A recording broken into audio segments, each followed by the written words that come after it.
Hey guys, Captain John Conrad here. I am a licensed ship captain, U.S. Merchant Mariner, and founder of the world's most visited maritime news website. Been writing about maritime news for 20 years now. And I just uncovered the most diabolical plan against the United States of America. And I am speechless. I'm speechless at how destructive this plan is, how it's been put forward in secrecy by our own U.S. government. I know this is starting to sound like a conspiracy, but I guarantee it is not. This plan has two parts. Part one is to undermine and cut our internet services. America's strength, one of our biggest exports, one of our biggest industries is information technology, which is absolutely reliant on subsea cables. People think satellites, especially the new Starlink, can handle internet communications, but they cannot because they do not have the capacity for global bandwidth. They don't have the speed of cables, and they're vulnerable to sunspots and hackers. Subsea cables is what brings America's information advantage to the world and brings information from around the world. I don't need to tell you this.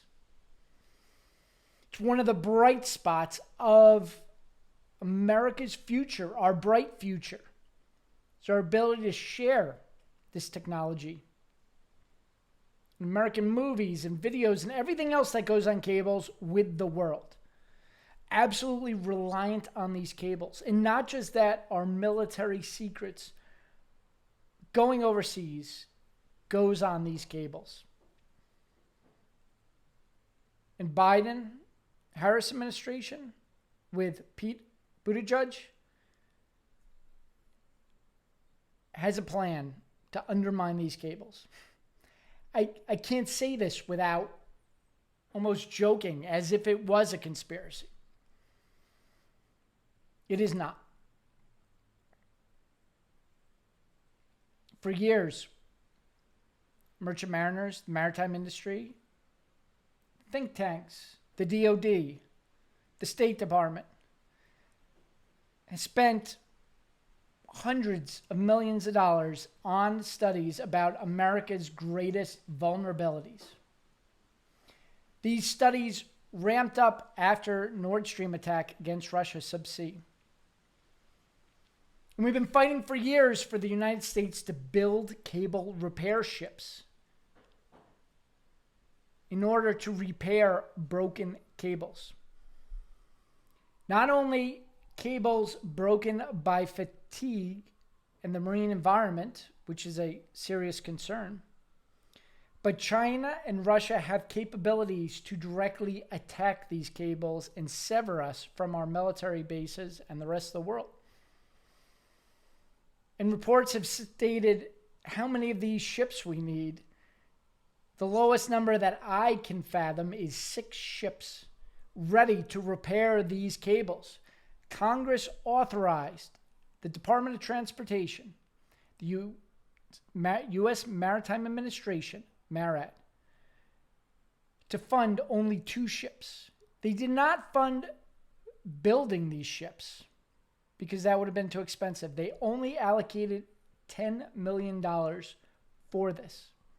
And they brought in foreign flag ships and created 50 jobs for U.S. merchant mariners. It's called the Cable Security Program, specifically earmarked for the emergency repair of our subsea cables.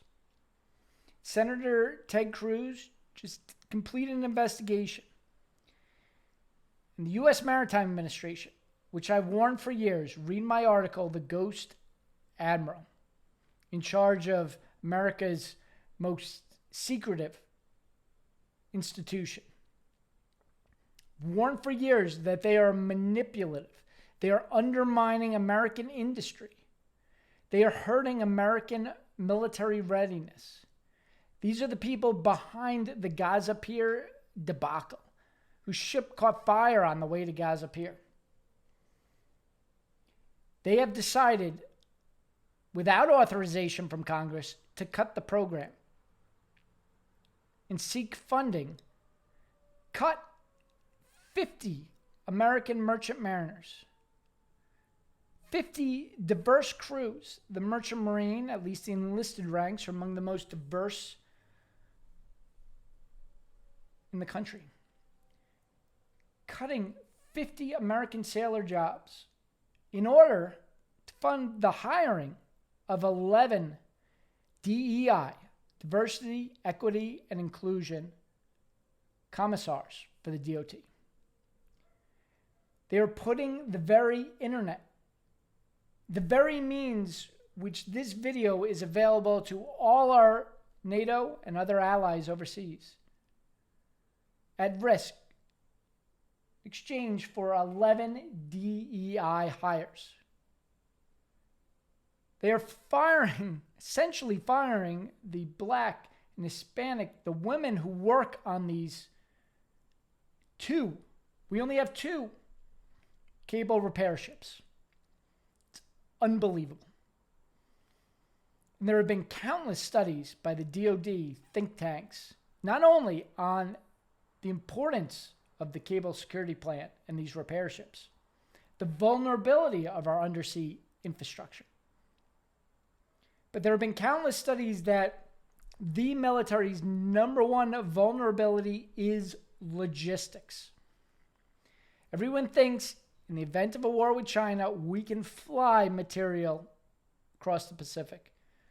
That is false for 2 reasons. Reason number 1, all of the air capacity of the entire Air Force, including commercial partners, is less than what can fit on one Chinese mega container ship.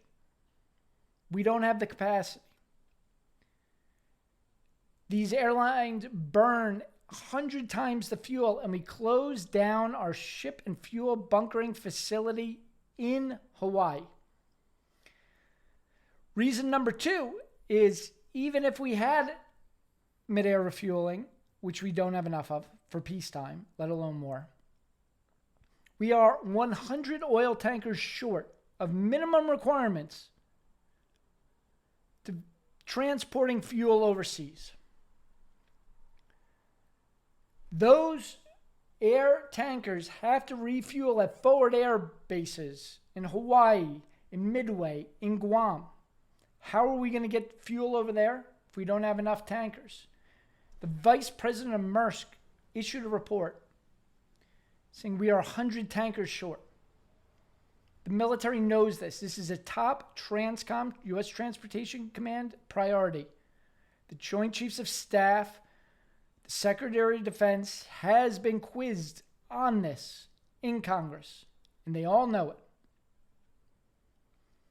We don't have enough ships, but even if we arrest foreign ships, we have a critical shortage of mariners. We have a critical shortage of U.S. merchant mariners for a multitude of reasons. But number 1 is we only have 80 ships left in the U.S. fleet working international.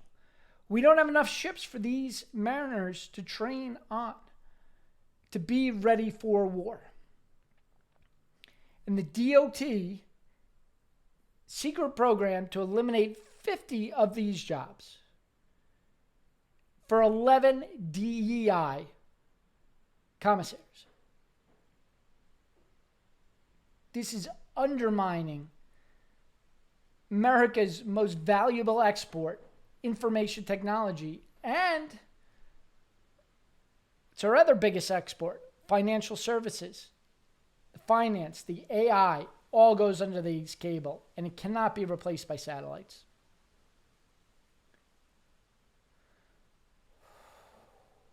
Deep breaths. I cannot overstate how maddening and frustrating this is.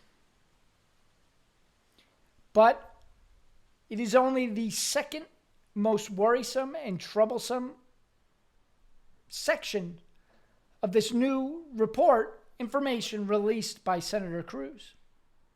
We've known for years that the U.S. Maritime Administration has been delaying LNG export terminal approvals. When the head of the Maritime Administration, MARAD, the Ghost Admiral herself, Ann Phillips, was testifying, she stonewalled Congress on whether she would put forward these LNG exports.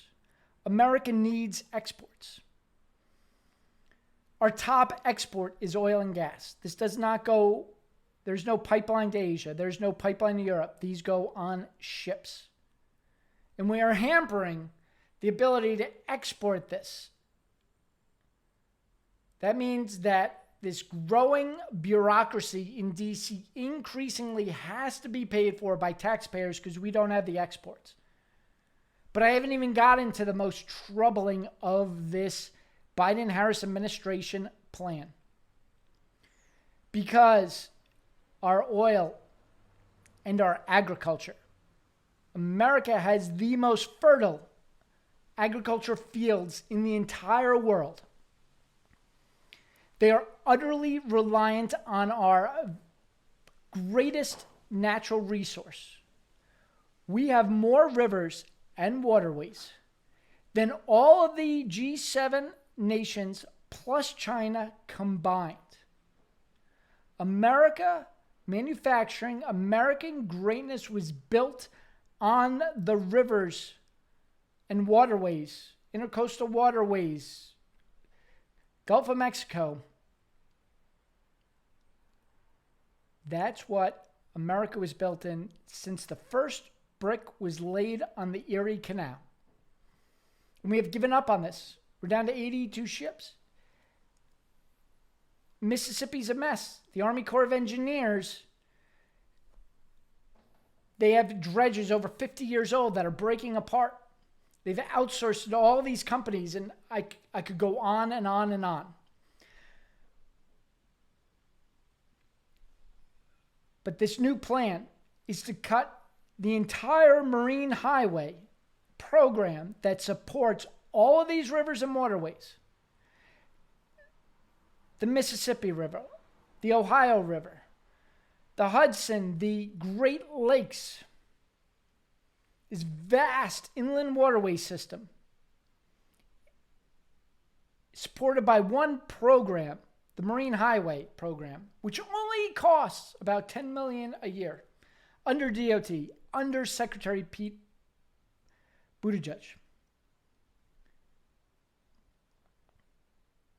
DOD's budget is $800 billion. And their real budget, if you include all the dark programs and national security state, is $1.2 to $1.4 trillion. Tiny, tiny fraction that enables this export. We don't move our grain or corn or things on roads. We move it on, some on trains, and the vast majority down the Mississippi River and these marine highways. They are gutting this program. And by gutting this program, they are attacking America's economic export base. Cables, rivers and waterways, gone. Now the waterway bill, they want to replace that with an environmental justice group. We don't have details what that means. We take that $10 million and give it to environmental justice group.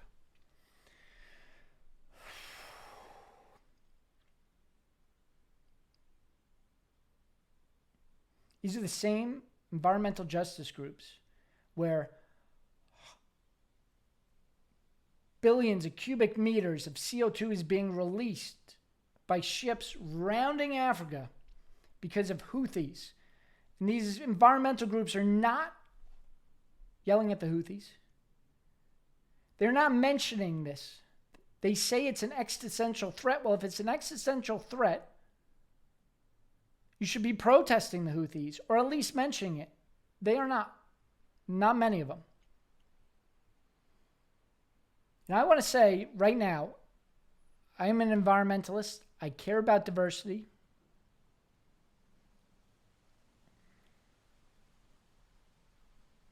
And I care about climate change. I am a Republican. Yes, I've been attacked for being a rhino by Republicans.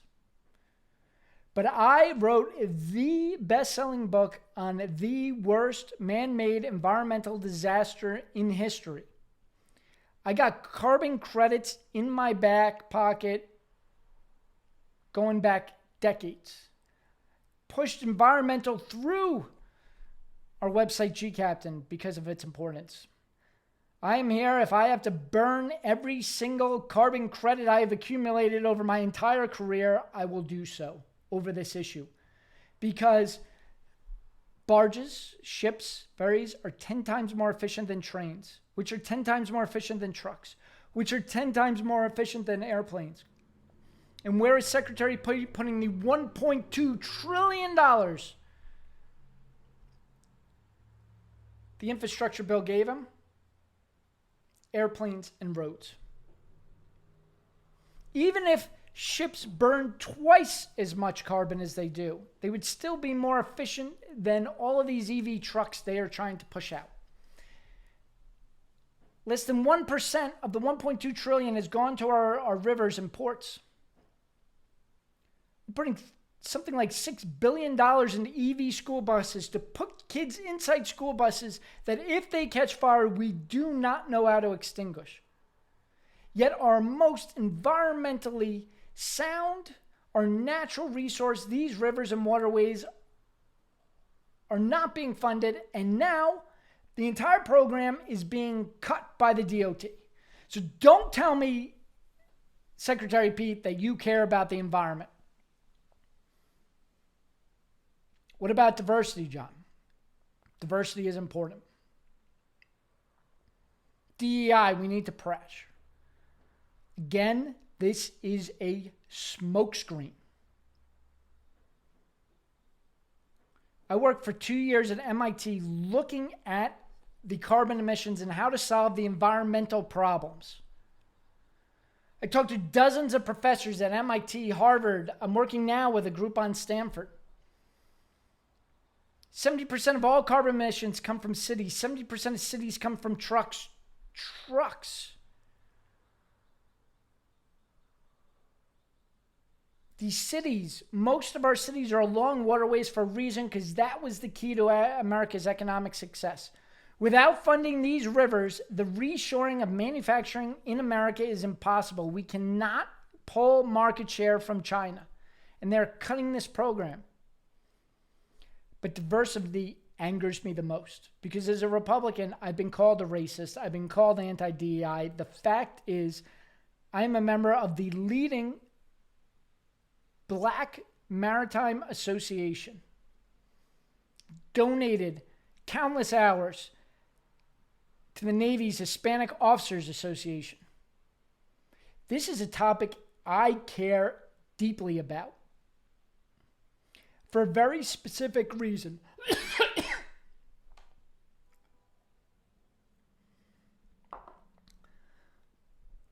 I got into this shipping. I got into this waterway. I poured my life savings into a short sea shipping marine highway company because my dad graduated from Cornell. Instead of taking a high-paying job, he joined the fire department in New York. In the 70s, worked there in the 80s. I grew up in the 80s. I lived 10 years in the Bronx as a kid. We suffered. I was poor.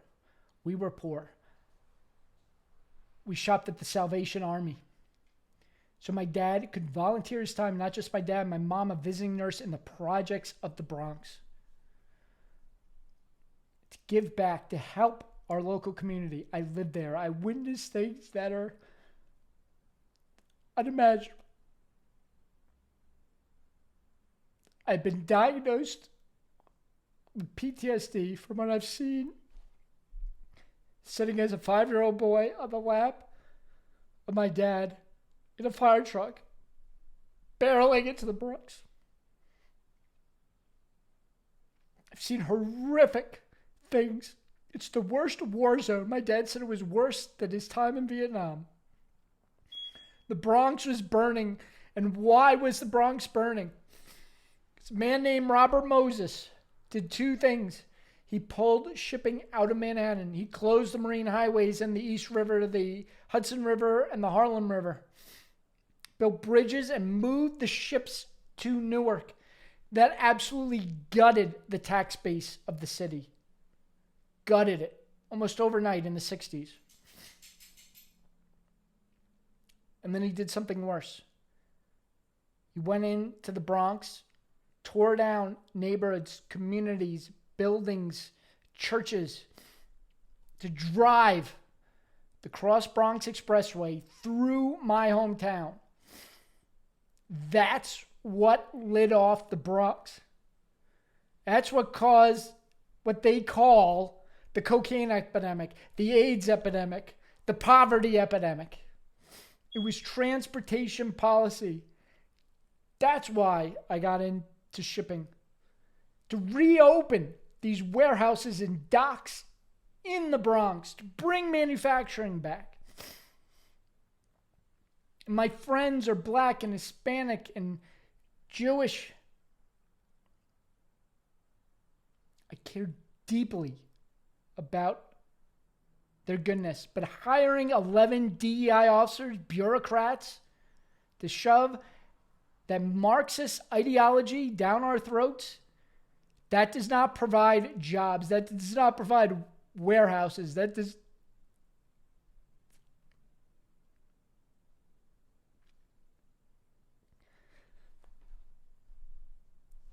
Sorry, guys. Whole childhood is.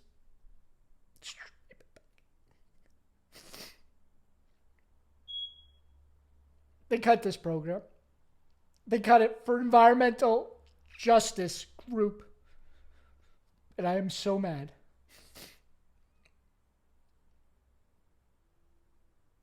And I am so hopeful. It's guys like my dad,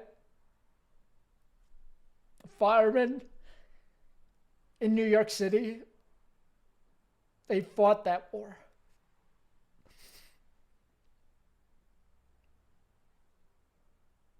They climbed up the towers on 9/11. Dad's entire fire truck passed away. Dad went to Cornell and used his enormous brain and bravery. Decorated airmen in Vietnam to save the Bronx, to rebuild it, to rebuild the docks and the waterways and the trains. We cannot do this with trucks. These kids, these Black and Hispanic kids, are dying at incredibly high rates of asthma and cancer from these highways and trucks going into the city. And Pete Buttigieg, just like Robert Moses, he says racist highways, and he's right. But the money is going back hundreds of billions of dollars into these highways by this EV, but no funding of nuclear to power these. So we have to cut down Joshua trees to pave national parks with Chinese plastic solar panels. I will not be voting for Kamala Harris. I don't know if Trump's plan is better, but he tried, and for 4 years he saved Philly Shipyard and made small steps. But he was undermined under these policies. Admiral Busby worked tirelessly for this marine highway program that they're throwing away to give to an environmental justice group.